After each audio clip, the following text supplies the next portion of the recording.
Hey everyone, welcome back. This is the 16th lecture on vector spaces and today we'll be doing this theorem. So the theorem is based on the union of two subspaces. So let's read it out. The union of two subspaces of a vector space Vf is a subspace of Vf if and only if one of them is contained in the other. So for union we have to understand कि अगर हमारे पास दो set है, एक है W1 और एक है W2.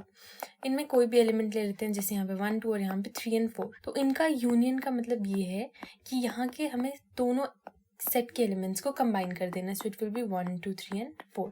This is a union. Now since we are already on lecture 16, I assume you know what is a vector subspace by now. So I'll not touch that topic, but you can check the video in the I tab. Now a few things which we should consider in this question is first कि यहाँ पे if and only if condition दी हुई है, which means again हमें दो चीजें prove करनी है. So question में जो given part है वो तो first of all ये है कि W1 और W2 हम दो subspace ले रहे हैं. दिया हुआ है that union of two subspaces.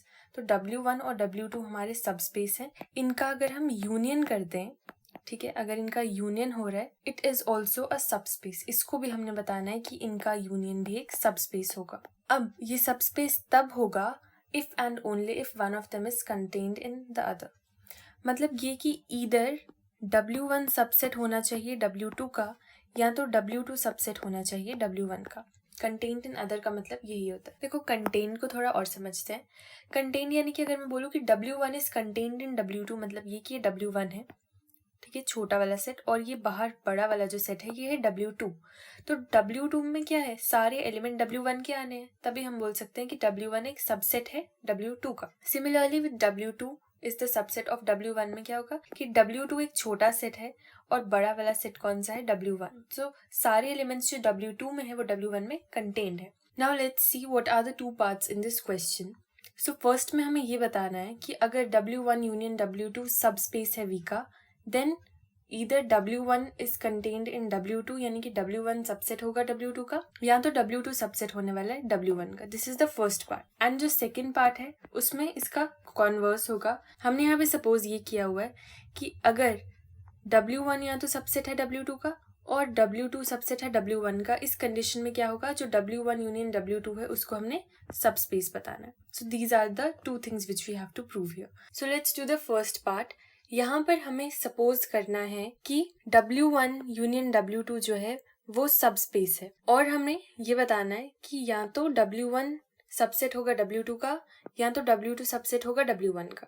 So here first of all we will use power of contradiction. तो कॉन्ट्रडिक्शन में क्या करना है हमने, let's write it down. I write if possible let's suppose कि ना ही W1 सबसेट है W2 का एंड W2 भी सबसेट नहीं है W1 का.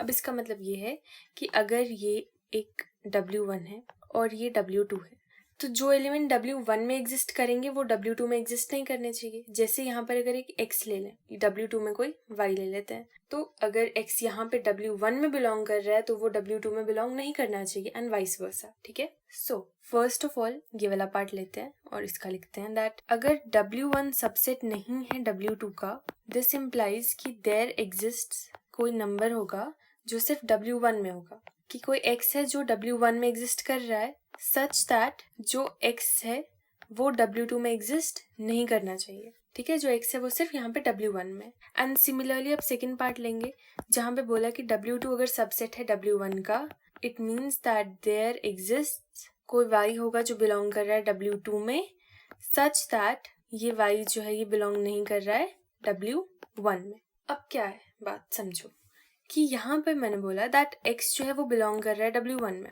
और जो Y है वो बिलोंग कर रहा है W2 में, which you can clearly see यहाँ पे. बट अगर मैं W1 और W2 को ऐसे साथ में ले आऊँ, कि मैंने बोला साथ में ले आते हैं, तो क्या होगा, जो X और Y है अब वो इन दोनों के अंदर होने वाले हैं, अब वो इसी के अंदर होंगे ना, इन दोनों में एग्जिस्ट करेंगे. So I can say that X और Y जो हैं वो बिलोंग करेंगे इनके यूनियन में. यूनियन क्या होता है, जब हम दोनों सेट को कंबाइन कर देते हैं तो उनके एलिमेंट्स कंबाइन हो जाते हैं. Right, I told you earlier. अब क्या करेंगे, देखो W1 यूनियन W2 बहुत इंपॉर्टेंट यहाँ पे दिया हुआ था कि ये एक सबस्पेस है. It is a subspace. Subspace यानी कि एक सबसेट होगा F का और साथ में ये एक वेक्टर स्पेस भी होगा. सो अगर W1 यूनियन W2 सबस्पेस है, ठीक है, और X और Y इनके यूनियन में बिलोंग कर रहे हैं, तो I can say that x plus Y जो है वो भी बिलोंग करना चाहिए इनके यूनियन में. x प्लस वाई जो है वो इनके यूनियन में बिलोंग करेगा. Then what I can do next is, अब आई कैन से कि जो x प्लस वाई है या तो वो बिलोंग करेगा W1 में, या तो जो x प्लस वाई है वो बिलोंग करेगा W2 में. दो ही कंडीशन इसमें, जहाँ पर भी यूनियन होता है बेसिकली वहाँ पे और कंडीशन आ जाती है. तो यानी कि या तो x प्लस वाई जो है ये पूरा W1 का पार्ट होगा, या तो x प्लस वाई पूरा W2 का पार्ट होगा. इसके आगे आई कैन से दैट ये वाला पूरा पार्ट हम लेंगे फर्स्ट, ठीक है, और इसके आगे करते हैं इसको प्रूव. देखो x प्लस वाई बिलोंग कर रहा है W1 में और x भी बिलोंग कर रहा है W1 में, ठीक है, ये दोनों चीजें हमें पता है. यू कैन सी हियर कि x भी बिलोंग कर रहा है W1 में और जो x प्लस वाई है वो भी W1 में बिलोंग कर रहा है. W1 एक सब स्पेस है, वो हमें क्वेश्चन में प्रोवाइडेड था. तो अगर वो सब स्पेस है तो अगर x बिलोंग कर रहा है W1 में तो माइनस x भी बिलोंग करना चाहिए W1 में. वाई? W1 एक वेक्टर स्पेस भी है बिकॉज वो सब स्पेस है, so it has to be a vector space. अगर वो वेक्टर स्पेस है तो एग्जिस्टेंस ऑफ इनवर्स होता है ना एडिशन में, वो प्रॉपर्टी हमें पता है. तो माइनस एक्स भी बिलोंग करना चाहिए W1 में. So I can say that this implies that minus x भी बिलोंग करेगा W1 में. नाउ सी, अगर माइनस एक्स भी बिलोंग कर रहा है W1 में और x प्लस वाई भी बिलोंग कर रहा है W1 में, so I can say that addition के साथ इनकी क्लोजर प्रॉपर्टी सेटिस्फाई हो जाती है. So it will be belonging to W1 ये सारा पार्ट. अब क्या करेंगे, इट विल बी दिस. अब x और x कैंसिल हो जाएगा, x और माइनस x. इससे क्या पता चलता है दैट y बिलोंग कर रहा है W1 में. Let's just right it down. अब y बिलोंग कर रहा है W1 में, विच इज अ प्रॉब्लम.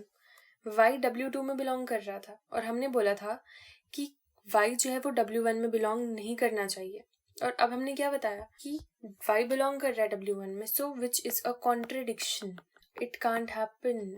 अब ये सेकेंड वाला पार्ट लेके देखते हैं, this part. Now I know that x plus y belong कर रहा है W2 में एंड x प्लस वाई के साथ साथ y भी बिलोंग कर रहा है W2 में. Now again the same thing which we will use is कि अगर y बिलोंग कर रहा है W2 में तो इसका इनवर्स भी एग्जिस्ट करना चाहिए W2 में बिकॉज W2 भी एक सबस्पेस है. So I can say that x plus y minus y belongs to W2. यहाँ पे क्लोजर प्रॉपर्टी हमने लगा दी. So this gets cancelled out. This implies that जो x है it's belonging to W2, which is a contradiction. हमने यहाँ पे ये चीज़ लिखी हुई है that जो x है वो W2 में बिलोंग नहीं करना चाहिए और जो y है वो W1 में बिलोंग नहीं करना चाहिए. यहाँ पे क्या हुआ, x बता दिया कि x is belonging to W2. See, x को बोला कि वो W2 में बिलोंग कर रहा है. So यहाँ पे x भी आ गया और यहाँ पे y भी आ गया था. x और y ये W1 में बिलोंग कर रहे हैं और x और y W2 में भी बिलोंग कर रहे हैं. It means that I can से कि दोनों एक दूसरे के सबसेट हो सकते हैं ना, राइट. सबसेट में क्या होता है, एक का एलिमेंट दूसरे में बिलोंग करना चाहिए और वही हो रहा है. So it means that our supposition is wrong. ठीक है, जो हमने सपोज किया था वो गलत है. And either W1 is the subset of W2 और W2 is the subset of W1. ये चीज़ हो जाएगी और हमने यही तो प्रूव करना था, right? And we have proved it. So let's do the second part now. So in the second part we have supposed कि या तो W1 सबसेट है W2 का या तो W2 सबसेट है W1 का और हमें प्रूव करना है कि W1 यूनियन W2 एक सबस्पेस है V के. So उसके लिए हम क्या करेंगे, देखो सी, अगर W1 सबसेट है W2 का तो W1 एक छोटा सेट है और ये है W2. ठीक है, W1 एक सबसेट है W2 का और अगर W2 सबसेट है W1 का तो ऐसा होगा, राइट. सो आई कैन से यहाँ पे कि if W1 is the subset of W2 तब क्या होगा, देन W1 यूनियन W2 जो होगा it should be equal to W2 union, यानी कि जब दोनों के पार्ट आ जाएं W1 और W2 दोनों के. तो यहाँ पे W1 और W2 के दोनों पार्ट W2 में आ रहे हैं बिकॉज W2 एक बड़ा वाला सेट है जिसमें W1 भी कंप्राइज कर रहा है उसका पार्ट. सिमिलरली यहाँ पर जब W2 सबसेट लेंगे W1 का तो क्या होगा कि जो W1 यूनियन W2 है it will be equal to W1 because W1 बड़ा वाला सेट है जिसमें W2 के भी सारे पार्ट्स हैं. सो W2 जब हमने W1 यूनियन W2 किया तो हमें W2 मिल गया, एंड सिमिलरली जब यहाँ पे भी हमने W1 यूनियन W2 किया तो यहाँ पे W1 मिल गया। अब मुझे पता है दैट W1 और W2 क्या है, ये दोनों सब स्पेसेस हैं ऑफ V, ये दोनों सब स्पेसेस है V के दोनों केस में, इस फर्स्ट केस में भी और इस सेकेंड केस में भी। I can write in both cases W1 union W2 is a subspace of V. Therefore, जो W1 union W2 है is a subspace of V. See, I hope you are understanding. यहाँ पर ये है that अगर W1 union W2 कर लो और ऐसी फर्स्ट कंडीशन दी हुई है तो हमें रिजल्ट W2 मिल रहा है और सेकंड कंडीशन में हमें W1 मिल रहा है, और W1 और W2 दोनों ही सब स्पेस है। ठीक है, जब हम रिजल्ट निकाल रहे हैं तो हमें सब स्पेस ही मिल रहा है हमारा रिजल्ट, और हमने यही तो बताना था कि जो इनका यूनियन है वो एक सब स्पेस होना चाहिए। यहाँ पर भी हमें W2 मिला तो W2 सब स्पेस है, और जब यहाँ पे हमने यूनियन लिया तब भी हमें यहाँ पे W1 मिला, वो भी एक सब स्पेस है। That is what I have written. So that's it for this question. If you have any doubts, you can let me know in the comment section. I'll be very happy to answer those questions. Make sure that you subscribe to the channel and share it among your friends. Thank you for watching.